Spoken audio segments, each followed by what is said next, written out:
Good morning, everyone, and welcome to today's LinkedIn Live. I am very excited today. I have Aparna Khurjekar with me today, and we have been trying to schedule this for some months. So it's really exciting for this to finally happen for me, and I hope for her as well. So Aparna is the current CRO for Verizon Business Markets and SaaS, and I look forward to hearing more about that role and how she came to it. So welcome, Aparna. Thank you so much for joining us today. Hi, Karen. Thank you for having me. Looking forward to it. Like you said, it's been a long time coming. So pretty excited about this. Thank you. And we have lots of comments from, I think, your fans on LinkedIn who are wishing us a good morning and looking forward to your insights. Good morning, everyone. Yes. So you've been with Verizon now for about 15 years and were recently promoted to the CRO position for business markets and SaaS. How was your background in software development, product development, strategy, and then you had this nice long stint as chief customer officer? How did all that prepare you for this role?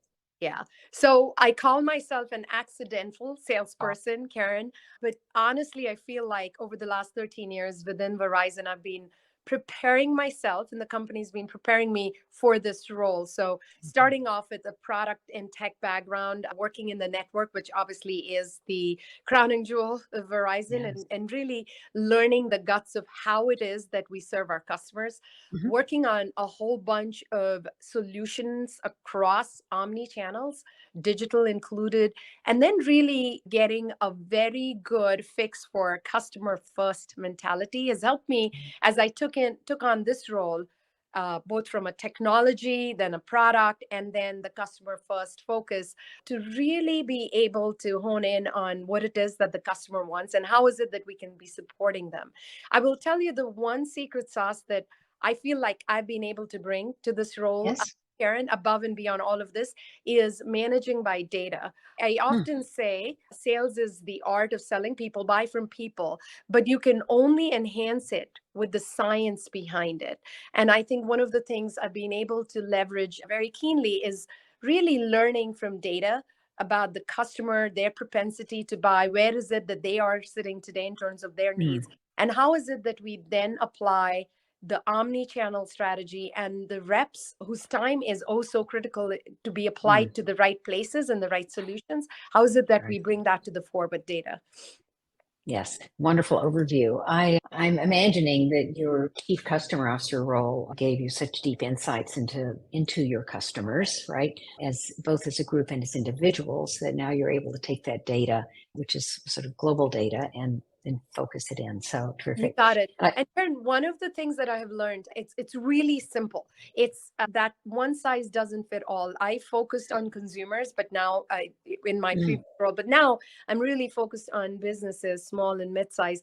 But one size does not fit all. You've got to start with the customer and their needs, and then be able to solve for that through the plethora of solutions that you bring to the customer. That's one. The second is every customer wants to be treated as a friend. So, right. what is it that you bring to them as a friend? What would you do to a friend? Make sure you're doing the same things to this customer, and then they will come along with you. You grow with them, they grow with you, and it becomes a very synergistic focus.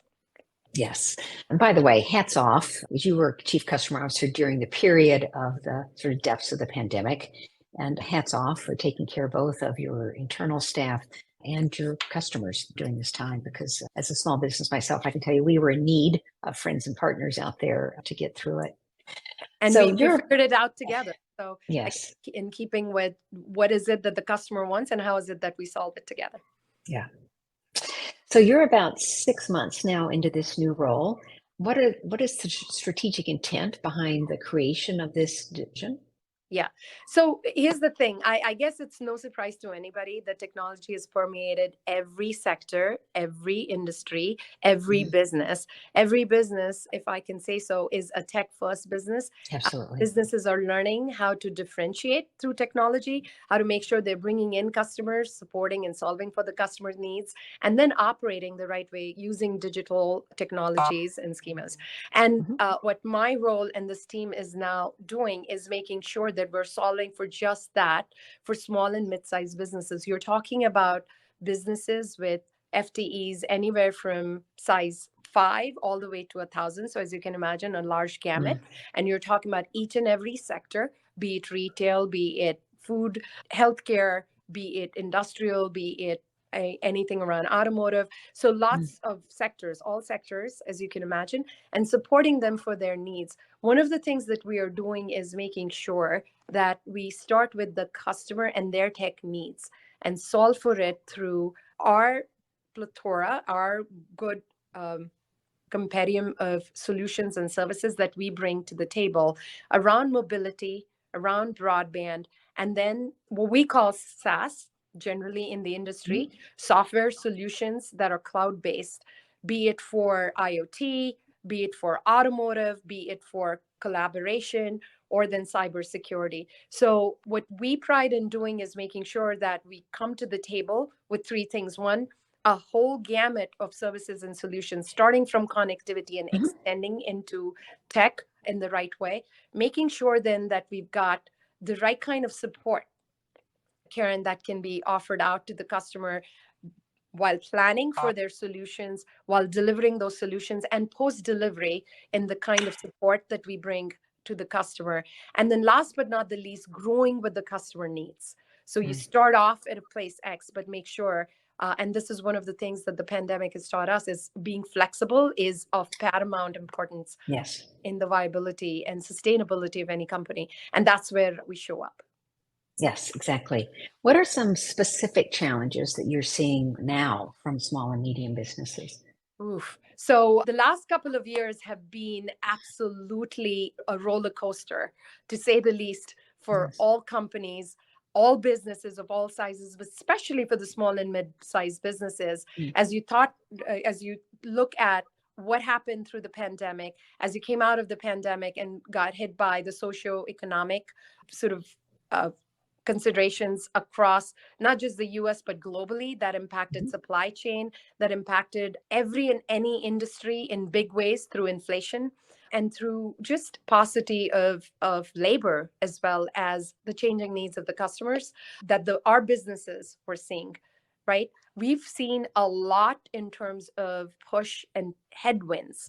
One of them, the big one, is really inflation. Majority of the businesses we deal with, over 80%, are seeing a huge increase in costs and have been needing to really hunker down and think about operational costs as well as costs of supply chain and labor and the growing needs there in terms of supporting it through tech. So that's one.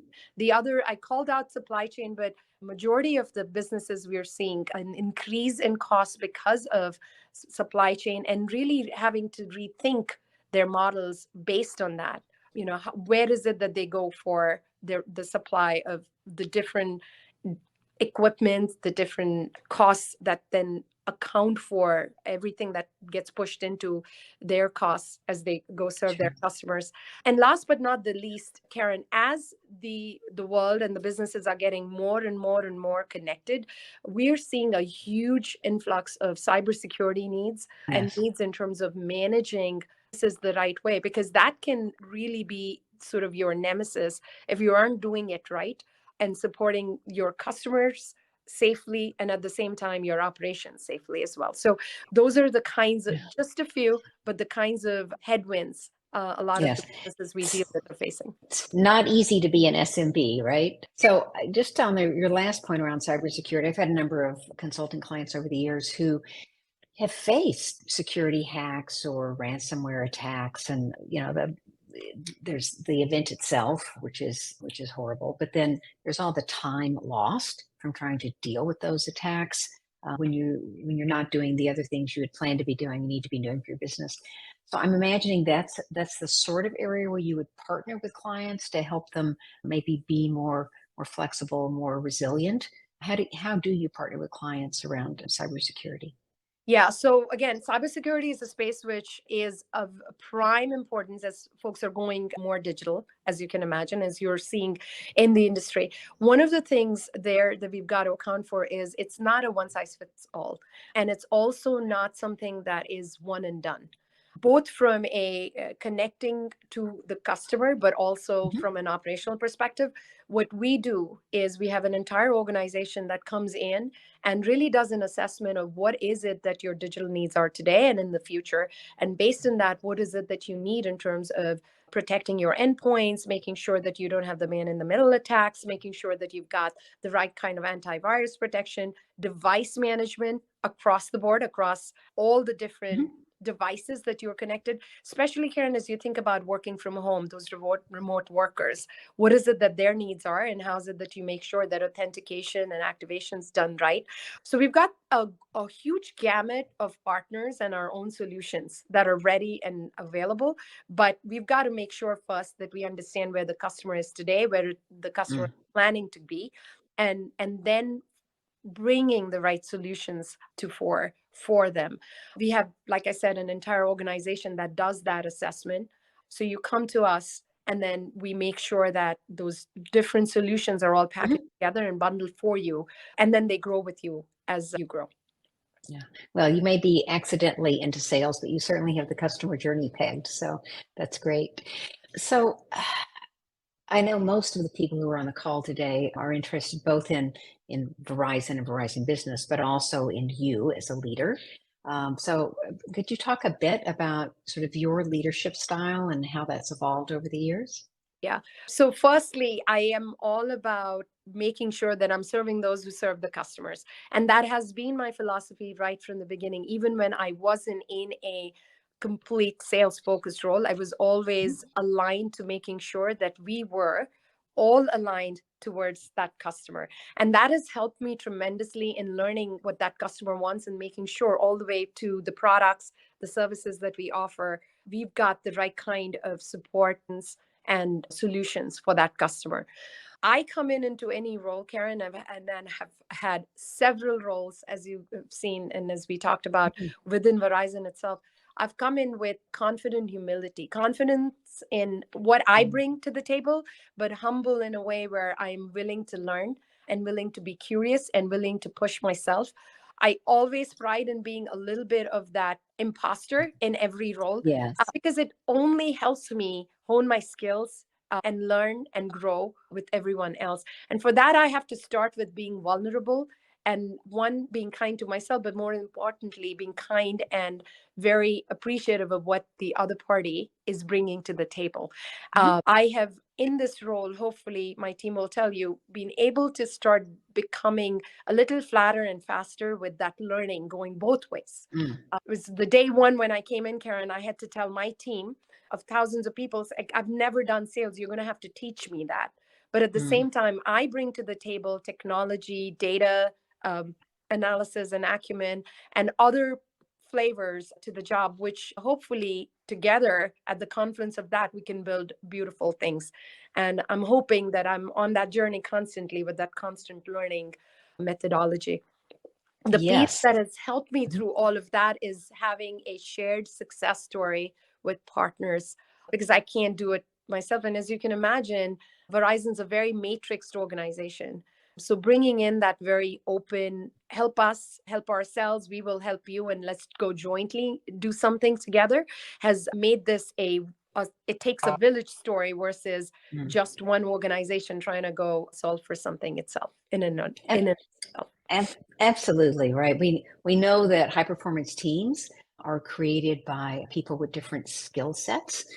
If you're all good at the same exact thing, which can happen sometimes, like in a sales organization, you can be really good at that thing, but you have giant blind spots. And so I think sort of this cross fertilization from the different functions that you in particular bring to this leadership role would be a terrific fit for a successful CRO. Absolutely. I call it the Medici effect, right? It's at the confluence of very diverse ideas that innovation happens. Exactly. Yeah. So you talked about this sort of this constant learning. Curiosity must be a big part of your leadership playbook. Absolutely. My team will tell you if there's anything I do and do a lot of, it's ask questions. And they're rarely to be pointing at flaws, but always to be finding out what we don't know and being Hmm. curious about what's next and how is it that we evolve from there. And I have this term I use a lot, failing fast and Hmm. falling forward, which it's like, okay, let's learn, jointly agree on something, but then very quickly see if that's working or not, and then building from there. So keeping that innovative spirit really is a part and parcel of being curious. Yeah, yeah, it's a wonderful trait for a leader, particularly one that's combined with a bias for action, which you clearly have as well. You've also said you're committed to mentoring women and youth on the importance of speaking up with knowledge and conviction, which I thought was just a lovely line. I'm just going to say it again, on the importance of speaking up with knowledge and conviction. What has that meant to you personally, and how do you mentor that trait? Yeah. So I am a firm believer, and maybe it's my engineering background that gets me there. Knowledge is the best equalizer, right? Mm, Really knowledge that gets you the seat at the table. It's really knowledge that gets you the voice at the table.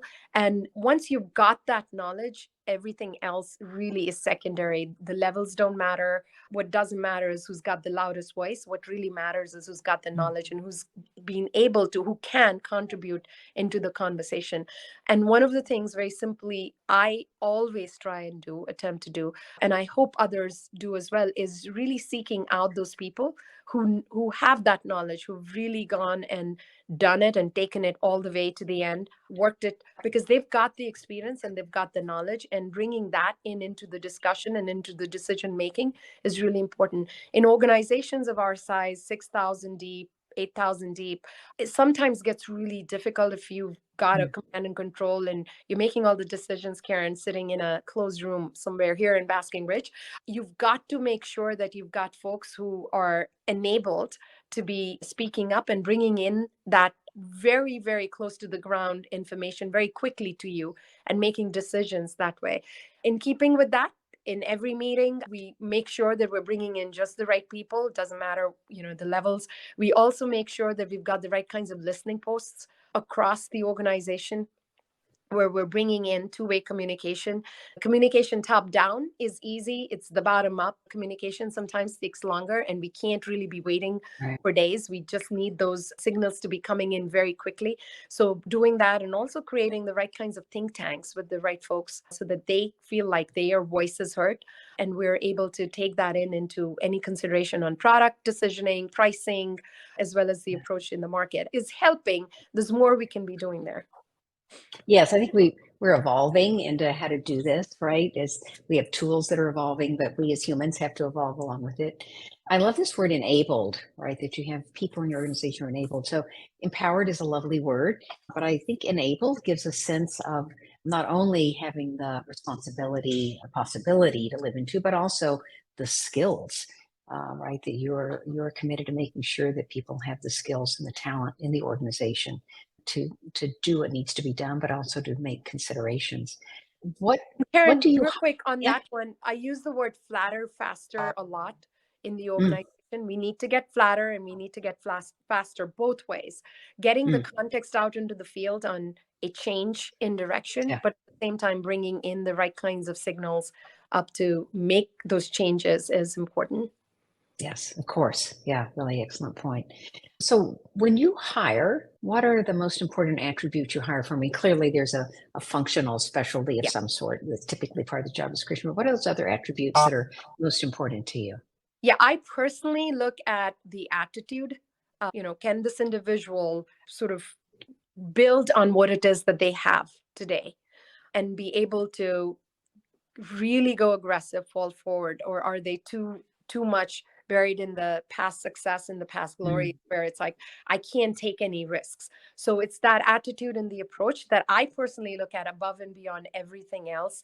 And it starts with the individual being curious, the individual being able to take risks and show courage. And above all, I look for folks who are really, really transparent and open and vulnerable. It's like, I don't know this, I know this. Here's how I can be working together in a team. Less about the meanness, more about the team in every conversation. yeah. So there's that word humble again. I think you said at the beginning something about confidently humble, right? Which is I don't know everything, but I have confidence that I will figure it out. And those are the traits I think of true leaders. So thank you for talking a little bit about you and your leadership. If we go back now to Verizon, what's next for your industry? I know there's been a great deal of change over just the past handful of years, but what's coming next for the industry and for Verizon Business? Yeah, so Karen, couldn't be a more exciting time in the industry right now. I think it's well established that companies that are able to be flexible and resilient are the ones that are surviving. And the way you do that is through tech. And we call it the four C's of tech. There's the connectivity piece. We've bet the farm on Mm-hmm. 5G.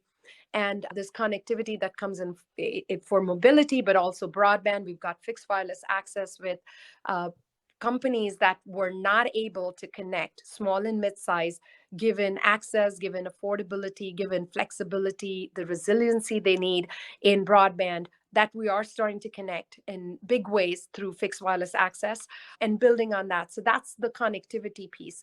Beyond connectivity, we bring in collaboration. So what is it and how is it that you're connecting with your customers? How is it that you're connecting with employees and bringing in the right kinds of solutions there? We've got solutions like One Talk, like Blue Jeans for collaboration that will grow with you and your needs and be able to manage. You will be able to manage your customers and their needs when they want it, where they want it, either via phone or through other forms of communication and collaboration.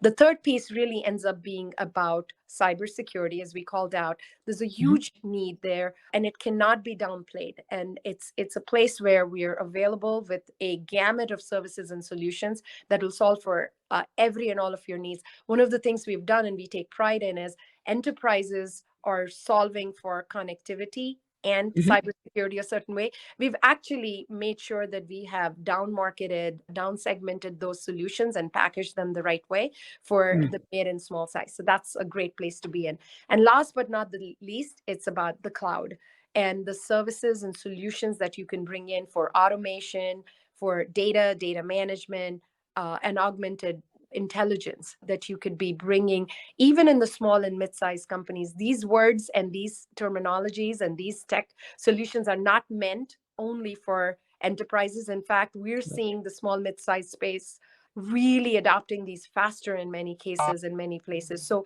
it couldn't be a more exciting time for businesses. And as they thrive, we thrive with these four C's. It's great. I guess the message to SMBs is it doesn't just have to be for the big players, right? All the advantages that they gain from these things are available to small and medium businesses as well. Absolutely. And we are seeing it day in and day out. And it couldn't be, we take pride in solving for these solutions for them and growing with them as they grow. Yeah, wonderful. So my final question, Aparna, the tagline for my consulting business is up and to the right, because that's the spot on the 2x2 matrix where we always want to be with everything. Was there a moment in your career, as you think about people who are listening or will stream later, was there a moment in your career when you knew that you were moving up and to the right, when you're sort of directionally correct in terms of being the successful leader that you are today? Karen, I wouldn't call myself successful as yet. The journey is still on. I'm still a work in progress, work in construction. But one of the things I always thrive to do, always am attempting to do, is make sure that I'm leaving an indelible mark in everything I do. The Mm, question I ask is, why is this thing different because of me? What is it mm, that I'm bringing? What's that sauce that I'm bringing to make this one step more, five steps more than where it would have been without me? And that has helped me in that constant quest to be moving. I love this up and into the right. I don't know if I've arrived, but I'm hoping everyone does the same, which is really thinking through, why is this different because of me? And that's the mantra I follow. How is it that I'm touching people with kindness, making mm. sure they're growing? How is it that I am touching customers with kindness, make sure they're growing? How is it that I personally am growing each and every day and becoming a better me each and every day? Wonderful. Well, we are recording this early in January of 2023. I think those are beautiful words for people to think about in terms of setting out your goals for 23, your life goals. And certainly, if people are working on time management, you might apply that to a meeting, right? How is this meeting better because I'm in it? Yeah, If not, do I really need to be there? that's great. So applies both at the small and the micro and the macro level. So beautiful. Thank you. Those were terrific insights. I so appreciate your time today, Aparna, and wish you and your team all the best. Yeah, thank you, Karen. The time just flew by, but thanks for those questions and good luck to everybody. Like you said, we're in the early innings of the year, and I can't wait for all the businesses that we touch to be thriving and being successful, and us being a small part of their success. That's great. Take good care.